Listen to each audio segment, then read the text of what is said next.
Have you heard about the CrocZilla, the biggest crocodile of the Everglades? Well, we haven't either before we got into the water. Where they find out whether or not you're edible is to come bite you. Stay tuned to the end of this tour because we're gonna break the myth about crocodiles in the Everglades. Oh, I think they're over there. We're gonna do a game on this episode today. How many mosquito bites do you think me and Mayara will get in the Everglades? Bites in a row here in my arm. I don't know if you guys can see, but there's like bubbles all over. I'm gonna tell you how to get in this tour for free, but in between crocodiles and mosquitoes, was it worth it? Plus the reality you have to go through when you're renting an RV. How we're gonna make it with water, because this is the only water we got for all the next days. We still have Biscayne National Park, and we have North Everglades, and things like that. So are we gonna have water to the end of the season? Yeah, To be seen. I can't wait to get to the last episode I'm now. not gonna be able to shower anymore, Sally. After driving almost 300 miles to make it to the door of the Everglades, we realized last night we still had to drive another 44 for the Flamingo Campground. But this morning we were in adVANTAGE, minutes away from the marina. Good morning, adventures! We already started breakfast going over here this morning. Some coffee, and Maya made us some tapioca and scrambled eggs. And we have to eat super fast because, of course, we are rushing to go to our excursion. So, you are gonna meet us there. If there's a best learning you're gonna take from this episode for your visit to the Everglades, is to stay the first night at the Flamingo campsite at the south. That is only 2 minutes away from the marina, and the kayaking experience is a must-do at this park. And I'm about to break all the myths about crocodiles and alligators in the waters here in the south. Stick around because afterwards I'm gonna give you step-by-step how to get into this free tour as well.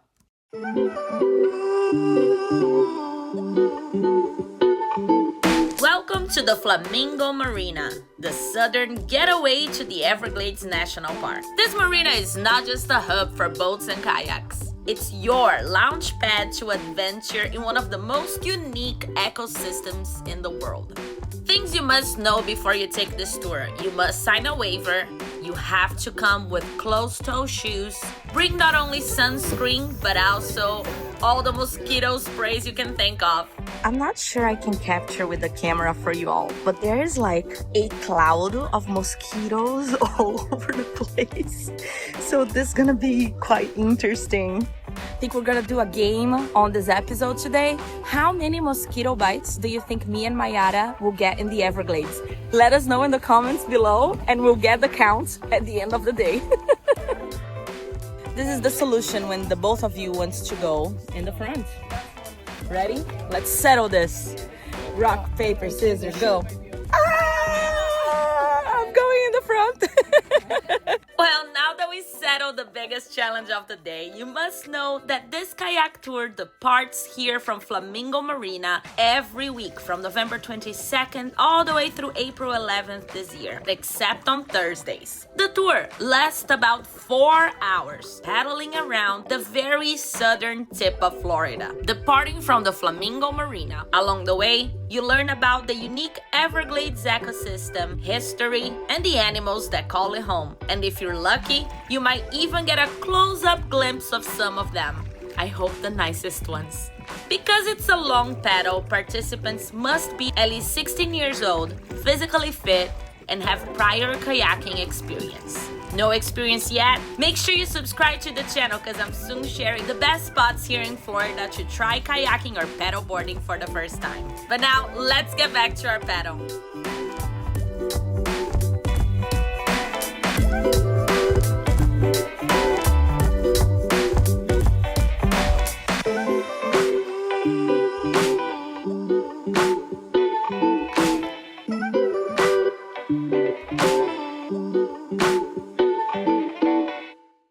Key there, to the left of it is Bradley Key.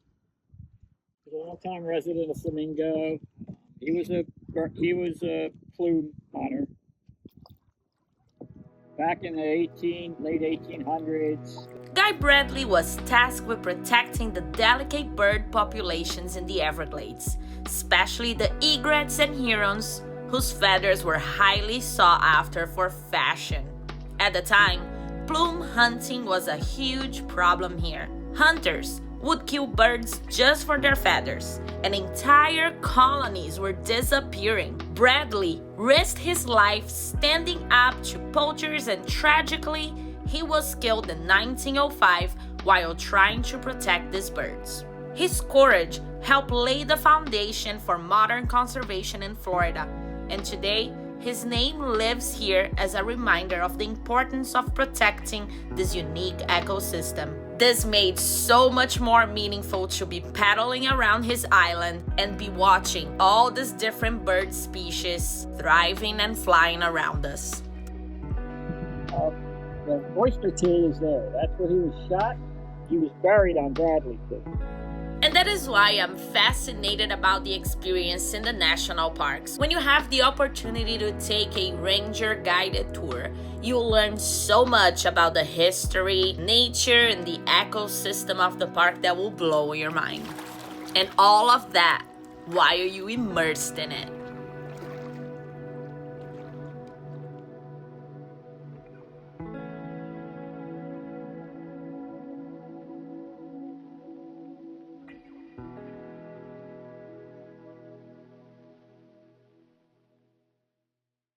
And talking about being immersed in the water in the Everglades, how could we not think and be scared about pythons and crocodiles that call this place home?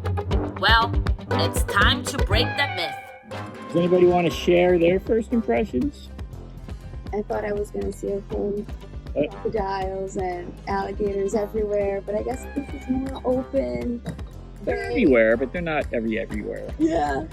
Maybe if we go through the little streams there, we'd see more, or how does that work? They're usually along the shores. You'll see them swimming in here, usually only if they're going from one key to another key for whatever reason. Alligators are north of here. They don't like salt water.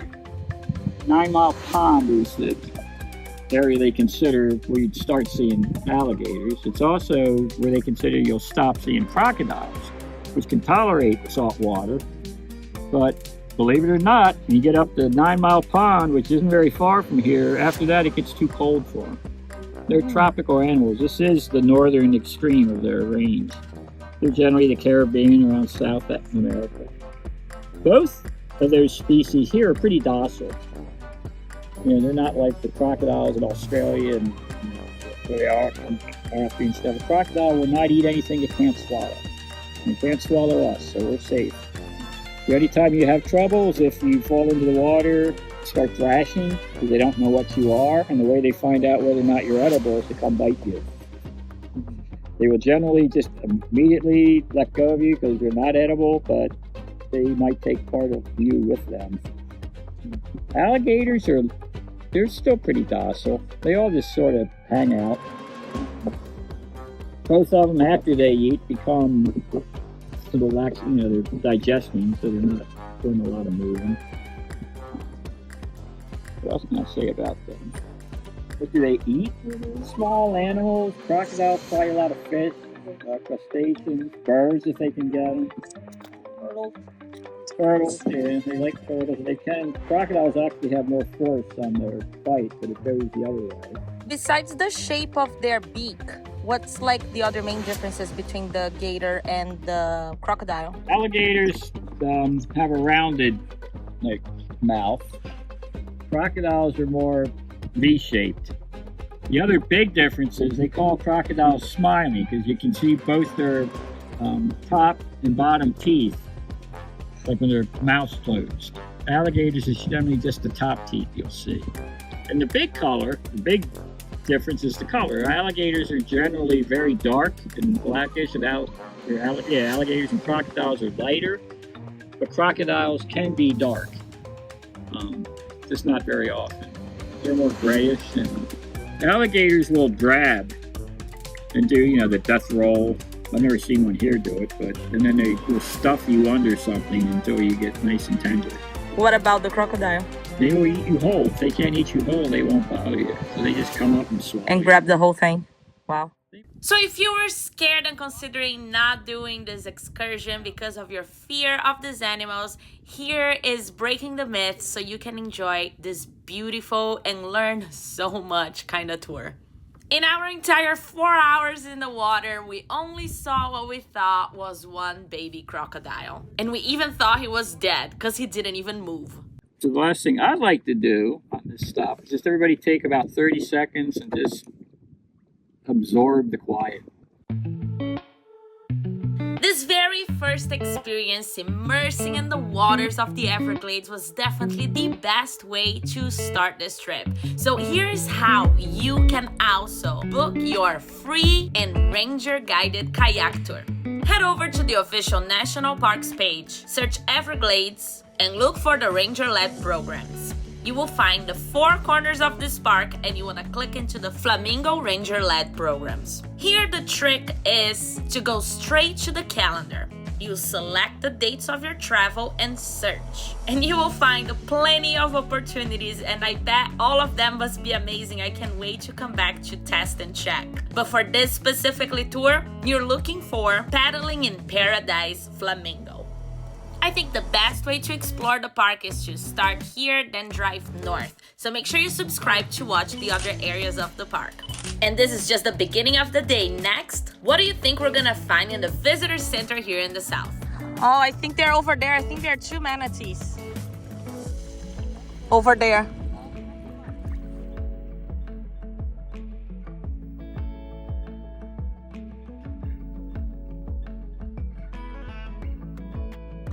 Oh, it's grass. It's grassatees. We didn't see the manatees, but we definitely saw lots of mosquitoes. Before I head to the visitor center, we figured out before the checkout time in our campsite, it was time to try to fill with water and see if we could get a shower in between.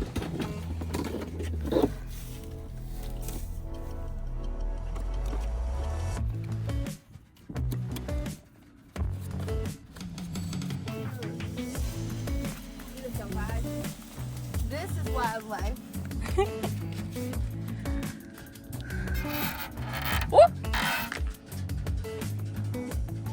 Tem os marimbondos morando aí dentro. Amiga! Sim. Nossa, que cagaço. Não, espera eles. Espera um pouquinho. There's a yellow fly home right on the lid of the thing. Buddies, can we plug the power, please? Essa minha amiga é muito corajosa.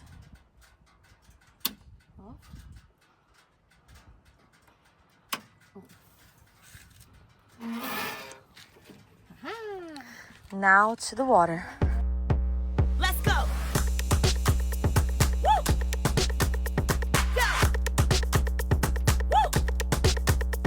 Go! In trying to put more water in the trailer and the RV, we just realized the camping, these towers, they only have power in it. So I'm trying to see if close to this over here, if there's any holes that we can plug in and fill the water in the RV. Because this is it, we're gonna be off grid for the rest of this trip. I think I see it in the horizon. Oh nice, they have restrooms in here. Yes, we've got water. I want to show it to you all because I found it very interesting how they have this camping organized. So when you drive in, you pull in these roads and then you pull in your spot and you exit on the next road. Super well organized. So cool. Flamingo adVANtures Tea Loop. Strongly recommend. They also had a board displaying formations and events in the campsite, but don't be fooled. The Be Aware signs for bears and gators were also around.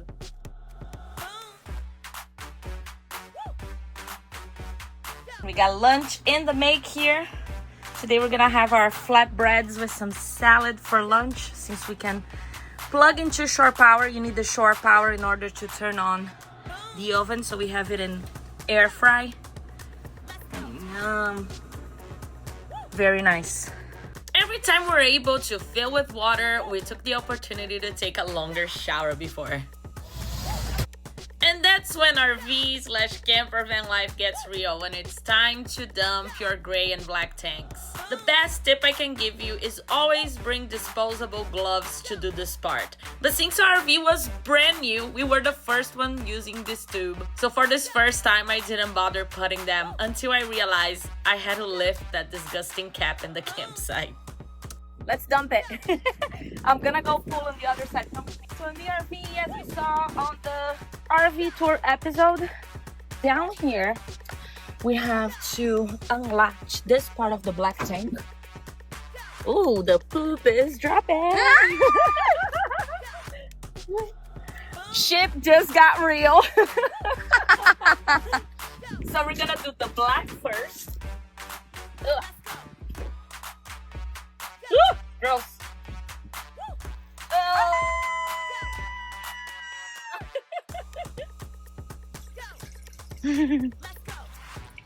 Gross.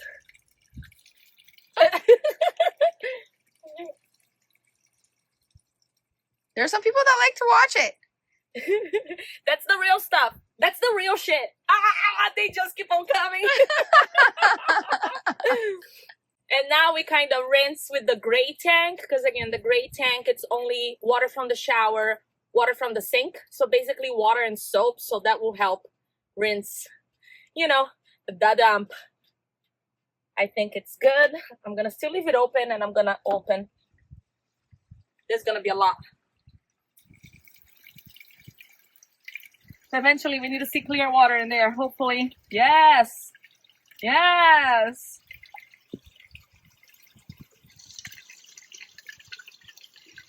So this looks disgusting, but as you can see, it's so simple. You just plug it over there and put it in the hole and you're good to go.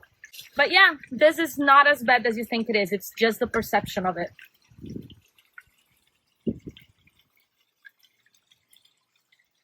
Let me start filling water too. Switch it up.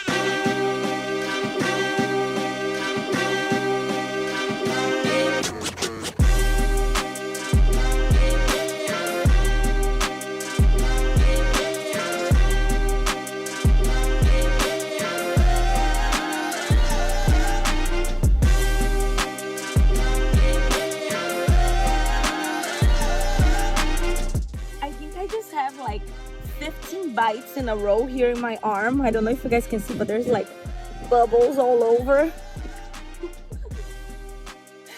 Where do we think the count is? Comment here below, because tonight we're gonna count all these bites with you all and see the progress and if we survive.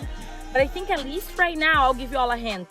I think I have like 3 around here, 1 in my butt, 1 in my knee, and there's a big one on my ankle. So 1, 2, 3, 4, 5, 6. Maya, what about you?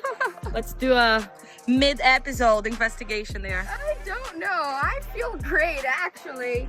But there was one that our friend at the kayak, she kind of saved me. She went directly on my leg, and I was like, what? Who's touching me? But she saved me from it. It was a big one. And really great because we could get our hair washed and refresh, and we used the entire tank. So both of us showering and just a little bit that we used the sinks last night. That was it. That was the tank. So another question for the rest of the season: how we're gonna make it with water, because this is the only water we got for all the next days. We still have Biscayne National Park, and we still have the north of Everglades, and the day we drive back. So are we gonna have water till the end of the season? Yeah, you can't shower. To be seen. I can't wait to get to the last episode. I'm not gonna be able to shower anymore, Sally. All right, let's wrap up the dump. So the way you know the water is full is just like that. Flaming starts to come under the RV. The crows. We have the door left the RV open, so hopefully those crows won't get in there. Can you imagine?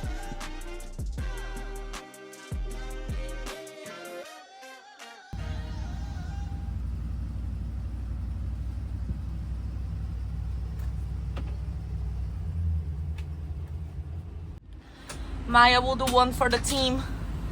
Thank you, Maya. And the trash is right here on the way out of the camping. Really cool. Very well organized. There we go. All the dumps have been accomplished. Now let's go explore the visitor centers and learn more about Everglades National Park. So this is a great option if you want to come and explore the Everglades. You can stay here. You can tent camp. And you can even glamp. We saw some glamping tents.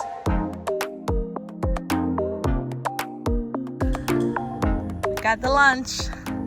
Now we're hunting for a nice spot to go and have it.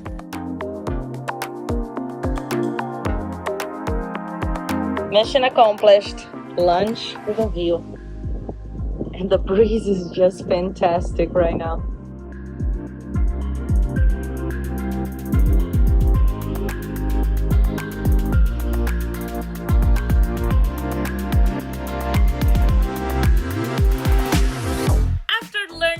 Guy Bradley in our paddle today, this visitor center is also named after him. This is unnamed mangrove key. That's a lie because we just named it turtle key. Looks like a turtle.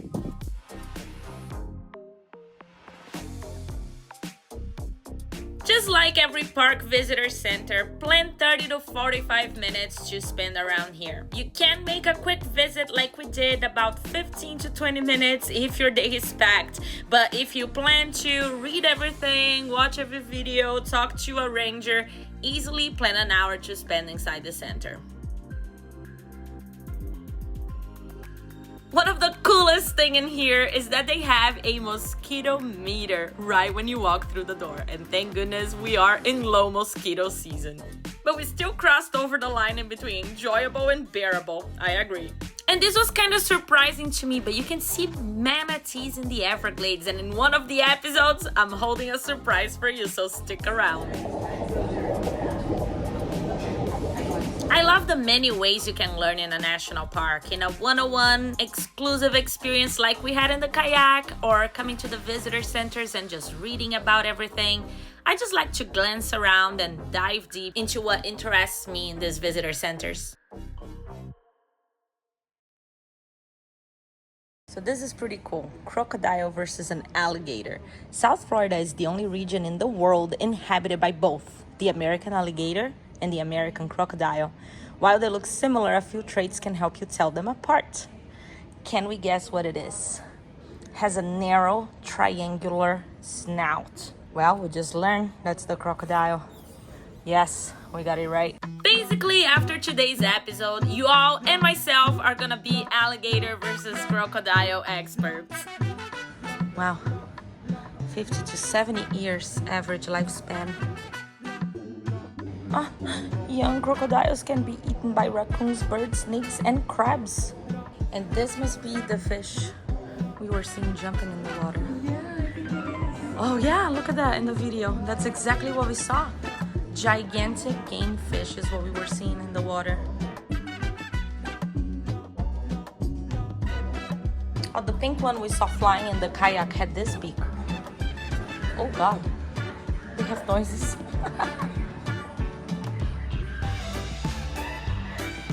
Holy cow, look at that.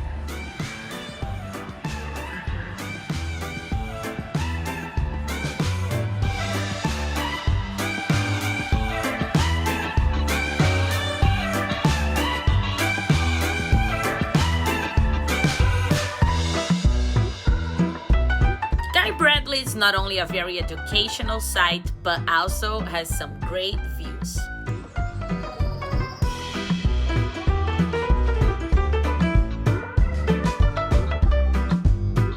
I lost my water bottle and I remember leaving it here in the marina.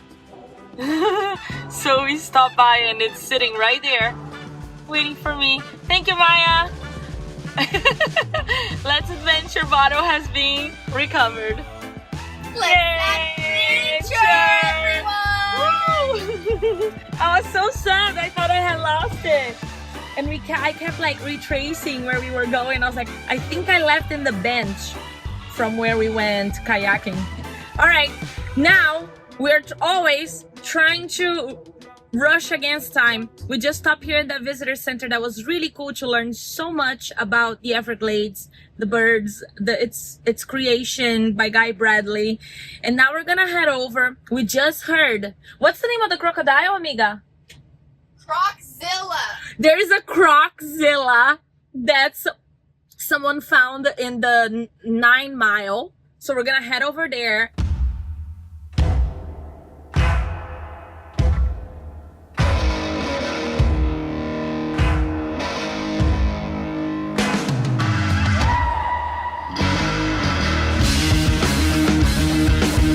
This crocodile is well known here at the Everglades as CrocZilla, the biggest crocodile of the Everglades. It was massive. The camera at a distance do no justice to this beast. And we were quite surprised at how long he was sitting there, because we heard it was there from the visitor center. And when we got there, this thing was just chilling, not even moving. But we definitely caught it blinking. And disclaimer, I do not recommend doing this. I did not recommend her to get that close to, but this is how close we were able to get to him. You can see most of his tail still in the water. Moment of truth. How many insane bug bites we've got? I don't think I can count them, but let's try. Come here. So we have 1, 2, 3, 4, 5, 6, 7, 8. I don't know what this game, I'm just 9. I don't have one of my butts, okay. 11, 12, 13, 14, 15.